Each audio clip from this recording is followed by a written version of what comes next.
Sam, who's your daddy? HUSAM! I warned you. I warned you, bro. I warned you. This guy talks so much shit about my players, bro. And listen, he tries to gaslight me on the wrong ones. But I told him which ones to be warned about. I told him which ones to be warned about. Kobe Mainu. Kobe Mainu, that's your daddy. That's your daddy today. He was your midfield's daddy. He bossed you off the pitch today. 18 years old, 19 years old. I saw that middle finger. You know what to do with that middle finger. You know what to do, bro. You know what to do. Kobe Mainu. Anthony coming on. How many times did Liverpool fans diss me this season over Anthony? Not only did he scored with his right. By the way, we should have never went to extra time. We should have never went to extra time. That goal should have counted as 2. He scored with his right. That should have been 3-2. We never went to extra time. And in extra time, my guy finally, Amad Diallo. Did you see the celebration? Did you see the aura in that celebration? The jersey, Messi-esque. That's a red card. I don't care about that red card. Listen, Terry, when you pay for his fine, just request an invoice from me. I'll go in 50-50 with you because that is the best red card I've ever seen United get. And what a performance he's put since he's come on. Not only, listen, I don't think he was that great on the ball today. I thought he was a little bit too scared, but off the ball. We praise so many players being off the ball, this, off the ball, that. He's the reason we scored that third goal where he pressed the defender and the ball went to McTominay scored.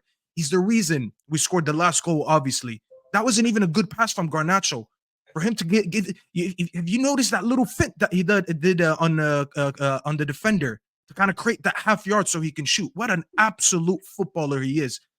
Listen, the performance wasn't great at times, and I absolutely lost my head. I looked like a tomato today on my watch along because my head was absolutely gone at the performance. But like you said, Terry, these are the performances. These are the days that we don't care about the performance. I didn't go into today's day saying I want a great performance against Liverpool. I want to beat Liverpool. I'm tired of seeing Ram every stream saying, Staffy, your team is shit. Well, guess what, Ram? You lost to a shit team. Sam every week talking shit about my team. Guess what? That shit team, 2 games this season, could have beat you. And listen, I'm shameless today. I'm one of the most shameless MFers out there. You know, listen, Terry, I'm going to pretend that I'm sipping on something too. Cheers to that. Cheers, I would brother. be drinking would be drinking. Cam as well. Cheers. Reds, up the Reds. Up the Reds. Listen, up the Reds, boys. I would be sipping on these tears too. Because you guess what? Today, I don't care about the performance. I don't care about anything. I care about this baby quad. And see, this is proof that it wasn't me, by the way, because you guys accused me of that background noise. Today, we stopped that baby quad that they were on. The baby quad. And the reason I call it the baby quad is because there's no Champions League involved. It was a Europa League. Listen, I'm going to be shameless about it. Ten Hag said eras come to an end. I didn't know this guy was cooking for a year later to end club squad. So listen, if that's what you meant, Ten Hag, you saw something I didn't say. I didn't see. You know what? I'm going to be Ten Hag on another day. But today, everyone, we're shamelessly going to celebrate this. 10 out of 10 performance. Every player on the pitch was 10 out of 10. Ten Hag's changes that I didn't agree with at the time, 10 out of 10. I'm not complaining. Up the Reds. And listen, we win the next game against Coventry.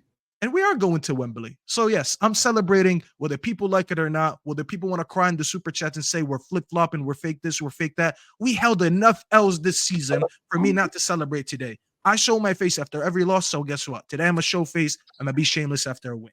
And I agree, brother. And for me, look, there are definitely things about our overarching performance that we could criticize, that we want to improve on. But now isn't the time. Now is the time to bask in the glory.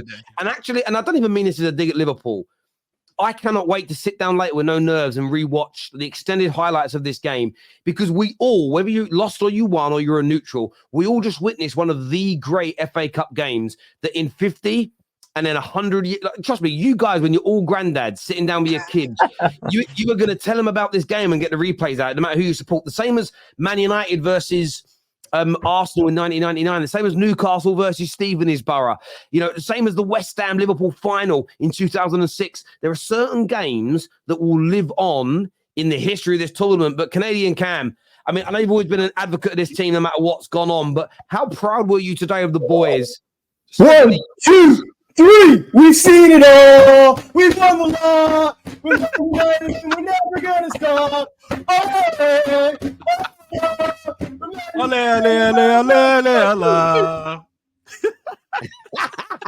Yes. How did it come? Yes. But you can sing with us today. You can sing with us. Okay, yeah, I'm spilling over. Man, what a roller coaster of emotions that game was. I said it. I actually said in the group chat, I'm like, is he gonna pull a miracle?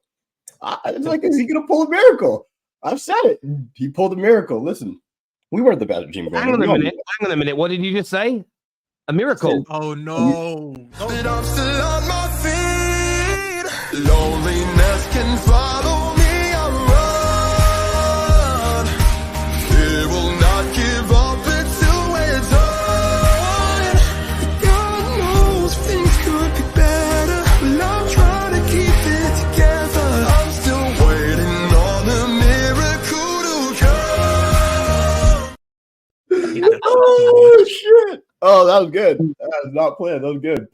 Oh man, but for real, like we knew we weren't the better team going in. We knew that. That first 30 minutes, I remember being just thinking like same thing as you guys were thinking. Like, who is this team? Where's this been? We were keeping the ball, we were nicking it around, we were running the channels, everything looked good. And then that last 15 minutes, it got a little stressful. Liverpool was like, yeah, we're better than you.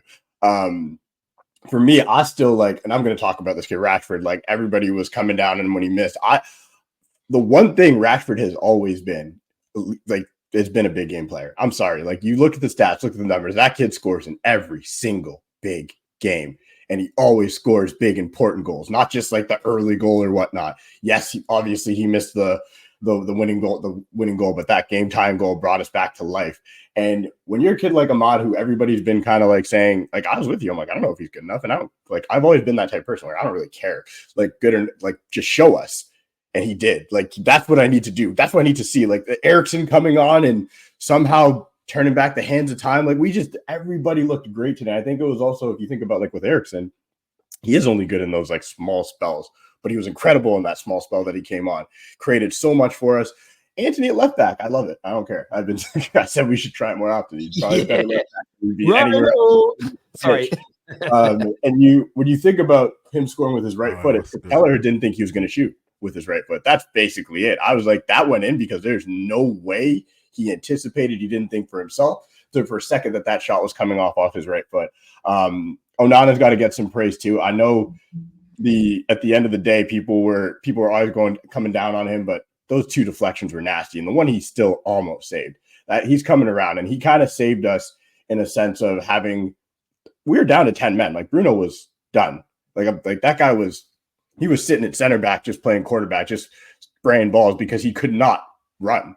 And that's unfortunate. He didn't have a great game, but at the end of the day, like, we figured it out with a lot of these dudes running themselves ragged. Like, they were, by the end of it, you could see all of them, like Garnacho, Rashford, everybody who's saying Scott McTominay can't play in the midfield, but God, when he gets further up the pitch, things happen. I don't know. I don't understand it. It makes no sense to me. I still agree. Like, some people are like, yeah, he can go, he can stay. I don't care. At this point, he's been one of our most important players this year, and that's what I'll remember him for this year. But yeah, man, what a unbelievable game. I can't remember watching an FA Cup game that good. I was saying it during the game. I'm like, is this the game of the season? And then Matt was like, oh, maybe the Carabao Cup. I'm like, I don't know. And then I think the way this one ended, for me, this is my game of the season so far.